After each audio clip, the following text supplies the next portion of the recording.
Hello, my name is Elderbrook. I want to answer some questions.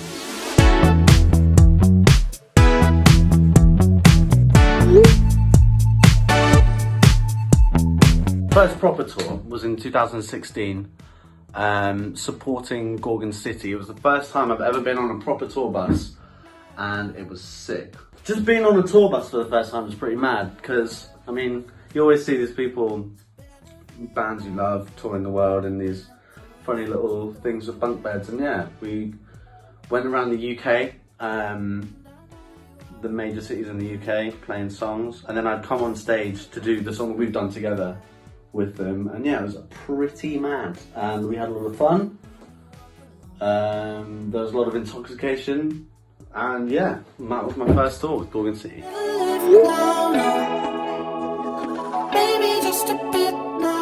My last live show before this COVID pause was playing on New Year's Eve in Bali, which was a mad experience. It actually came through super last minute. I found out on my birthday, 20th of December, the next week I'd be going to Bali to do the show. And it was crazy. I've never been to Bali before, which is kind of why I wanted to do it.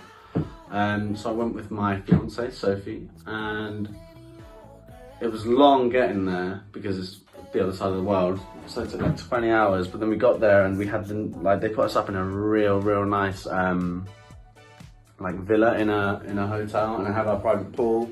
So even after traveling 20 hours to get there, we got there and stayed up all night, chilling in this sick little pool. Then the next day was New Year's Eve. Camel Fat were on the same lineup, so I got to chill out with them. And they played a little later than me, so it was actually quite funny. I was chilling out backstage on New Year's Eve after having... I don't drink before shows because I'm a professional. And so I did my show, got it out of the way, but it was New Year's Eve, so obviously I had a couple of friends there that I knew that were there.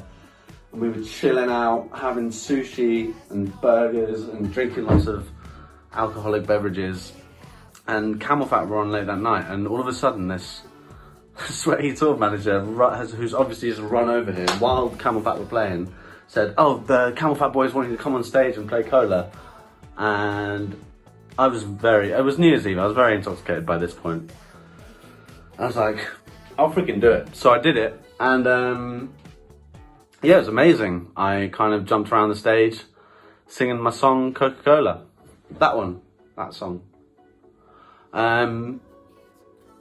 And that was my last show before stupid COVID-19. One of my favourite venues is Brixton Academy in London. I'm from London-ish. I grew up in London-ish. But I spent a lot of time being a musician and honing my skills in London, and so I've been to loads of shows there, and I've actually played at the venue a couple of times as a supporting artist for Friendly Fires and Gorgon City. And yeah, just one of those venues. The floor is one of those ones where it's got a sloped thing, so it's good for tall and small. And yeah, I want to play it one day as my very own live gig, but I haven't done yet, but I will one day. It's my aim. Help me get there, people. There's been a fair amount of times, specifically in the States, where I've done a show and then ended up a couple of towns over, like 3 hours away, and that's been tricky at 6 in the morning when I have to get back to a different airport to where I'm in. Other than that though, I just thought of a really funny one. I was once out in somewhere in America, and I was supporting Rufus Du Sol, which was a sick support tour that I did. And we went out afterwards to somewhere where they were playing a DJ set, and I made some friends, got a little bit intoxicated, and then, yeah, people were like, "Oh, let's go to this place." And then I said, "Don't worry guys, I'll get the Uber." So I got the Uber, and we got out the Uber at this new place. I thought, that was weird. That was a weird Uber ride. Anyway, I didn't think much of it. I then checked the next day, and I looked at my Uber, and it looked really weird, because usually when you look at where you've been, it kind of does the route and everything. I looked, and I literally got an Uber to next door. The place that we were going was next door, and I stupidly spent $5 on an Uber to take me next door. It's better than all your pick-me-up pills that you're popping now.